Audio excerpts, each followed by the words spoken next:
जय जिनेंद्र दोस्तों, सुबह के 5 बज रहा है। मैं रेडी होकर होटल से बाहर जा रहा हूँ एक नई सफर की ओर। मेरे एक सब्सक्राइबर ने मुझे यह प्रिंट करके दिया है, जिसे मैंने अपनी गाड़ी पर लगा लिया है। आज मेरे ट्रिप का दूसरा दिन है, काफी जगह मुझे कवर करना है, इसलिए सुबह जल्दी निकल गया हूँ। अभी अंधेरा है लेकिन मुझे काफी दूर जाना है। लगभग 5:45 हो रहा है और मैं इस पहाड़ी पर पहुँच गया हूँ। सामने मुझे जैन धर्म का चिन्ह दिखाई दे रहा है। आगे मैं जाता हूँ और मुझे कुछ गुफाएं दिखाई दे रही है, जो ज्यादा गहरी तो नहीं है लेकिन आराम से 25-30 लोग बैठ सकते हैं। छोटी सी पहाड़ी है, लगभग 80-90 स्टेप्स है। मैं थोड़ी रोशनी का इंतजार कर रहा हूँ। यहाँ से व्यू बहुत अच्छा है, यहाँ पर कुछ फोटो लेता हूँ। अब मैं इस पहाड़ को और एक्सप्लोर कर रहा हूँ। मेरे मुंह से एक शब्द निकलता है, वाओ! बहुत ही सुंदर। जैन धर्म के 24 तीर्थंकर के चित्र इस पत्थर पर अंकित है, भगवान आदिनाथ से लेकर भगवान महावीर स्वामी तक। लोकल लोगों ने मुझे बताया यहाँ पर 5वीं व 10वीं शताब्दी में क्रमश 57 डेज व 30 डेज का संथारा समलेखना, जिसे मरण समाधि भी बोलते हैं, जैन मुनियों द्वारा लिया गया है। इसके अलावा कई जैन मुनियों ने यहाँ पर कई तपस्या की है। मैं अपनी सेल्फी लेता हूँ, तभी मुझे एक पत्थर दिखाई देता है, बीच से टूटा हुआ है, जिस पर तीर्थंकर आदिनाथ का चित्रण है। यह सब देखकर बुरा लगता है। अपने यहाँ से निकलता हूँ एक और मंदिर की तलाश में और पहुँचता हूँ तीर्थंकर मुनि सुव्रत जी के मंदिर, जो कि बंद होता है। यहाँ से आगे निकल पड़ता हूँ एक पहाड़ी की ओर, जिस पर जाने का कोई रास्ता नहीं। लोकल लोगों ने बताया कि छोटे से पहाड़ी जंगल, फिर पथरीली रास्ते से होते हुए ऊपर का रास्ता है, जिसे मैं अकेले चढ़ने का फैसला करता हूँ। 200 फीट की ऊंचाई पर जैन मुनियों का 4वीं या 5वीं शताब्दी का एकांत तपस्या, पढ़ाई व रहने का स्थल है।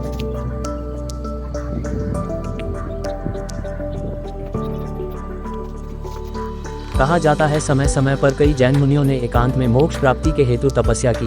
यह एक गुफा जैसा है, जिसका 2 मुंह है। इस तरह से बना है कि बरसात का पानी जल्दी से अंदर नहीं आता है।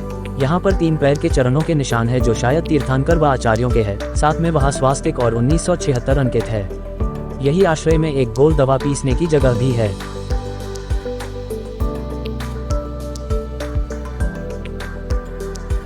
अब मैं और आगे निकल पड़ता हूँ और पहुँचता हूँ एक छोटे से गांव, जहाँ पर श्री तीर्थंकर भगवान मल्लिनाथ जी का दिगंबर मंदिर होता है। संपूर्ण तमिल स्टाइल का यह बहुत सुंदर मंदिर है।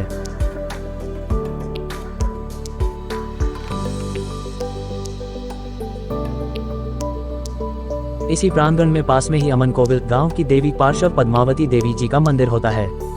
दर्शन करके आगे निकलता हूँ। कच्ची सड़क से होते हुए इंसानी बस्ती से कोसों दूर एक रिजर्व फॉरेस्ट में जाते हुए थोड़ा डर लगा, पर मैंने एक्सप्लोर करने का ठान रखा था, तो अपने आप को दिलासा देते हुए पहुंचता हूँ इस पहाड़ी पर। आसपास कोई गांव नहीं। मुझे देखकर कई सारे बंदर पास में आते हैं। मैं कुछ बिस्किट देकर बंदरों के साथ कुछ वक्त बिताकर इस पहाड़ को एक्सप्लोर करता हूँ। यहाँ तो मुझे वैसे कुछ खास नहीं दिखा, पर मेरी खोज पर मुझे पता चला कि यहाँ पर जैन साधु लोग तपस्या के सबसे यहाँ पर आते हैं। छोटे छोटे 3 से 4 गुफाएं हैं। इन पहाड़ियों को देखकर सोचता हूँ, धन्य है जैन मुनि, जो ऐसी विषम परिस्थितियों में तपस्या किए है। ठंडी गर्मी बरसात हर मौसम में कैसे अपने आप को संभालते होंगे। नतमस्तक हो जाता हूँ।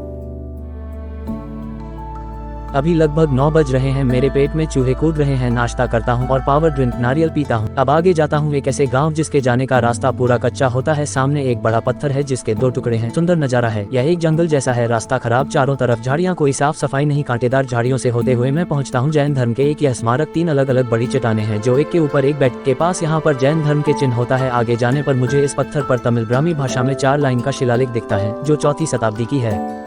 चारों ओर और खोजबीन करने के बाद आगे निकल पड़ता हूँ नए पड़ाव की ओर और पहुँचता हूँ तीर्थंकर चंद्रप्रभु जी के मंदिर। बहुत ही खूबसूरत सफेद रंग की चांद की तरह प्रतिमा दूर से ही आकर्षित कर रही है। चंद्रमा की तरह शांति शीतल जैसा अनुभव हो रहा है।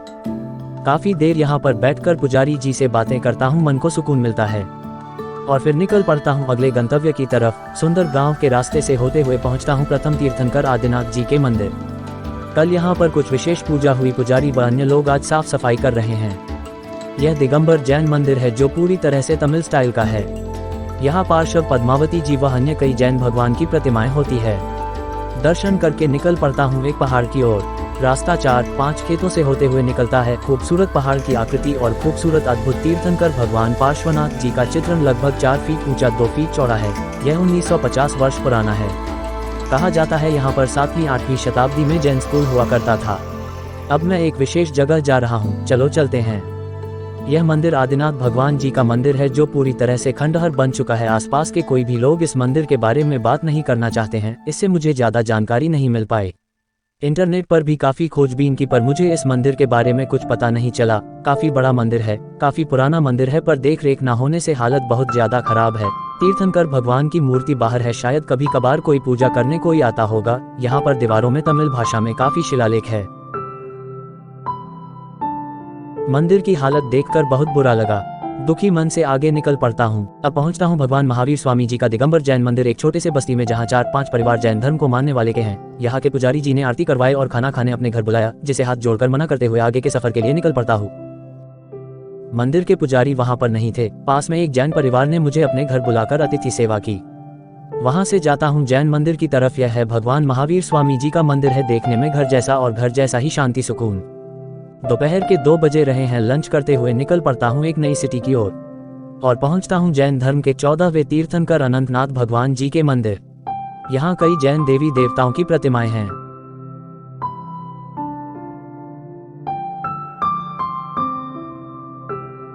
कुछ समय बच्चों के साथ बिताकर निकल पड़ता हूँ इस यात्रा के अंतिम मंदिर की ओर। यह भगवान महावीर जी का दिगंबर मंदिर है। मंदिर में मरम्मत का काम चल रहा है। दर्शन करते हुए अपनी पहली जैन मंदिर की यात्रा को यहीं समाप्त करता हूँ। आपको यह यात्रा कैसी लगी कमेंट करके बताएं। मिलते हैं अब अगले सफर में।